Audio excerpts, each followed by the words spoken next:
राज्यसभा की 12 में से 10 सीटों पर भाजपा की जीत पक्की। कांग्रेस पार्टी को लगा बड़ा झटका, एक बार फिर से बढ़ गई भाजपा की ताकत। राज्यसभा एक ऐसी जगह है जहां देश के किसी भी कानून को बनाने के लिए सत्ता पक्ष के पास बहुमत होना जरूरी होता है। इस ताक में सत्ता में बैठी पार्टी हमेशा रहती है कि राज्यसभा में वहां मजबूत रहे।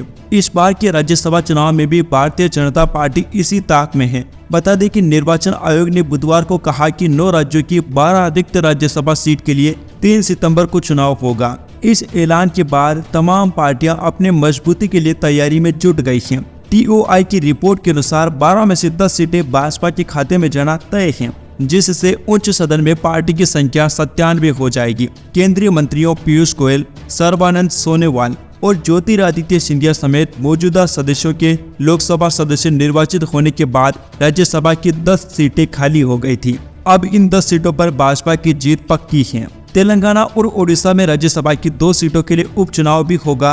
तेलंगाना में हाल में के केशव राव ने भारत राष्ट्र समिति छोड़कर कांग्रेस में शामिल होने के बाद सदन की सदस्यता से इस्तीफा दे दिया था, जबकि बीजू जनता दल की सांसद ममता मोहंता ने राज्यसभा सीट और पार्टी की प्राथमिक सदस्यता से इस्तीफा दे दिया था। मालूम हो कि प्रत्येक राज्यसभा सीट के लिए 3 सितंबर को अलग अलग चुनाव होगा और उसी दिन परिणाम भी घोषित कर दिए जाएंगे। लेकिन अब सवाल है कि कैसे इस चुनाव में बीजेपी की बात बनेगी। उपचुनाव में बीजेपी की 7 सीटें खाली हुई हैं। यह तय माना जा रहा है कि इसमें से 10 सीटें बीजेपी के खाते में आएगी। असम से दोनों सीट भाजपा सांसदों की रिक्त हुई हैं और राज्य में बीजेपी सरकार होने से दोनों सीट उसी को ही मिलेगी।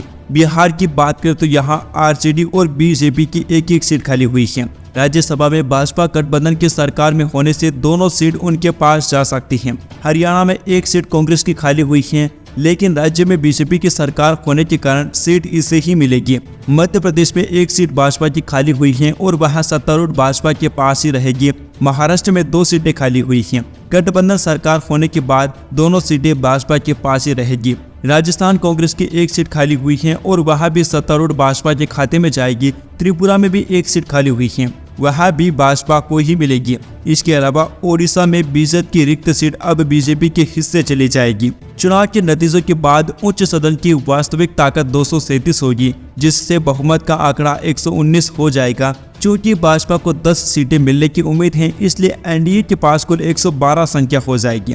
हालांकि बहुमत से भाजपा अब महज कुछ ही दूर रह चुकी है, लेकिन 6 नामित सदस्यों और 2 निर्दलीय सदस्यों के समर्थन से इसकी संख्या 120 हो जाएगी। यानी कि भाजपा किसी भी बिल को पास कराने की ताकत एक बार फिर से जुटा पाएगी। Subscribe now and press the bell icon. Never miss an update.